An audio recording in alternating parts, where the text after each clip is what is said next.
రాజకీయ పార్టీలకు నిధులు సమకూర్చేందుకు తీసుకొచ్చిన ఎలక్టోరల్ బాండ్స్ పథకంపై సంచలన తీర్పు వెలువరించింది సుప్రీంకోర్టు రాజ్యాంగ ధర్మాసనం. ఈ స్కీమ్ రాజ్యాంగ విరుద్ధమని స్పష్టం చేసింది. ఎన్నికల బాండ్ల జారీని తక్షణమే నిలిపివేయాలని స్టేట్ బ్యాంక్ ఆఫ్ ఇండియాను ఆదేశించింది. ఈ మేరకు ఏకగ్రీవ తీర్పునిచ్చింది సీజేఐ జస్టిస్ డివై చంద్రచూడ్ నేతృత్వంలోని 5 సభ్యుల ధర్మాసనం.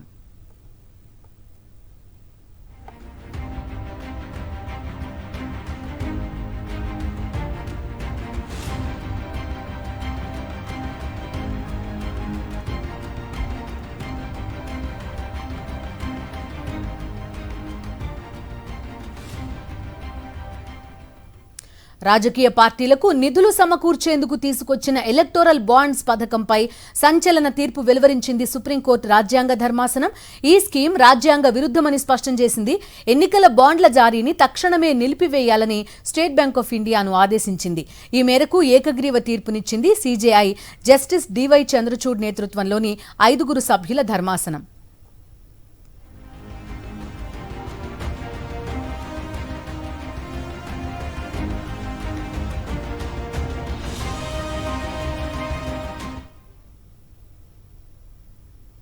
The issuing bank shall herewith stop the issuance of electoral bonds. B. State Bank of India shall submit details of the electoral bonds purchased since the interim order of this court dated 12 April 2019 till date to the Election Commission of India. The details shall include the date of purchase of each electoral bond, the name of the purchaser of the bond, and the denomination of the electoral bond purchased. C. State Bank of India shall submit the details of political parties which have received contributions through electoral bonds since the interim order of this court dated 12 April 2019 till date to the Election Commission of India. SBI must disclose details of each electoral bond encashed by political parties, which shall include the date of encashment and the denomination of the electoral bond. D. SBI shall submit the above information to the ECI within 3 weeks from the date of this judgment, that is by 6 March 2024. E. The ECI shall publish the information shared by the SBI on its official website within 1 week of the receipt of the information, that is by 13 March 2024. విరాళాలు ఇచ్చిన వారి వివరాలు రహస్యంగా ఉంచడం సరికాదని, ఇది ప్రాథమిక హక్కుల ఉల్లంఘనే అవుతుందని సుప్రీంకోర్టు అభిప్రాయపడింది. బ్లాక్ మనీని అరికట్టాలనే కారణంతో సమాచార చట్టాన్ని ఉల్లంఘించడం సరికాదని పేర్కొంది. సంస్థల నుంచి అపరిమిత రాజకీయ విరాళాలను అనుమతించే కంపెనీల చట్టంలో చేసిన సవరణలు ఏకపక్షంగా రాజ్యాంగ విరుద్ధంగా ఉన్నాయని వ్యాఖ్యానించింది సుప్రీం బెంచ్. కంపెనీలు ఇచ్చే విరాళాలు క్విడ్ ప్రోకోకు దారితీస్తాయని తేల్చి చెప్పింది. ఈ నేపథ్యంలో ఎన్నికల బాండ్ల అమ్మకాన్ని వెంటనే నిలిపివేయాలని ఎస్బీఐకి స్పష్టం చేసింది సుప్రీంకోర్టు. 2019 నుంచి జారీ చేసిన బాండ్ల వివరాలు 3 వారాల్లో సమర్పించాలని ఆదేశించింది.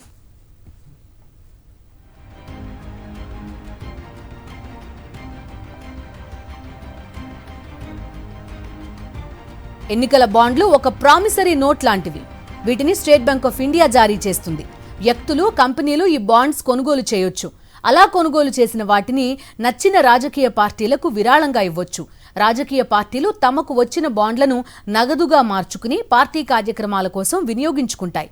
రాజకీయ పార్టీల విరాళాల విషయంలో పారదర్శకత తీసుకురావాలనే ఉద్దేశంతో కేంద్రంలోని బీజేపీ ప్రభుత్వం 2018లో ఈ ఎలక్టోరల్ బాండ్స్ స్కీమ్ తీసుకొచ్చింది. రాజకీయ పార్టీలు తాము స్వీకరించిన విరాళాల వివరాలు బయటపెట్టాల్సిన అవసరం లేదని ఆర్థిక చట్టం 2017లో సవరణ చేసింది. దీంతో ఎన్నికల బాండ్ల విధానంలో పారదర్శకత లోపించిందని విమర్శలు వెల్లువెత్తాయి. ఈ క్రమంలోనే ఈ పథకాన్ని సవాల్ చేస్తూ సుప్రీంకోర్టులో పిటిషన్లు దాఖలయ్యాయి.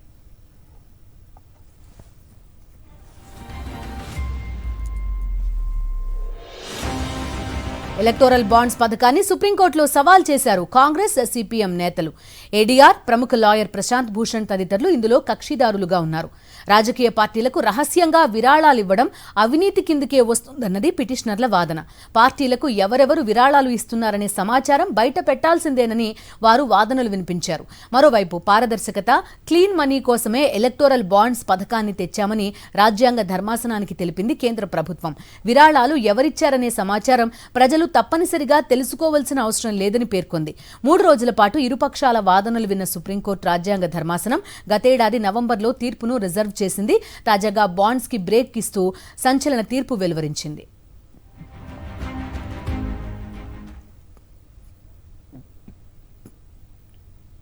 Electoral bond scheme comprehensively struck it down, and all the provisions that were made to bring it into effect in the Income Tax Act, in the Companies Act, etc., everything has been struck down. They have held that this violates the fundamental right to information of citizens to know about who is contributing this much money to political parties, etc. They have also struck down the amendment made which allowed unlimited political contribution being made by companies to political parties. So, not only the electoral bond scheme but also the amendment which removed the restrictions on political contributions by companies, which were that you cannot contribute more than 7.5% of your annual profit by way of political contributions. That has also been struck down as violating the level playing field in a democracy. So the petitions filed by us have been comprehensively allowed by the Supreme Court. Electoral bonds పై supreme court తీర్పు నేపథ్యంలో ప్రధాని మోదీని target చేశారు కాంగ్రెస్ నేత రాహుల్ గాంధీ. కేంద్రంలోని మోదీ సర్కార్పై ఘాటు విమర్శలు గుప్పించారు. మోదీ ప్రభుత్వం అవినీతి పాలసీలకు ఎన్నికల బాండ్లు మరో ఉదాహరణ అన్నారు రాహుల్. లంచం, కమిషన్ల కోసమే ఈ పథకం తెచ్చారని ఆరోపించారు.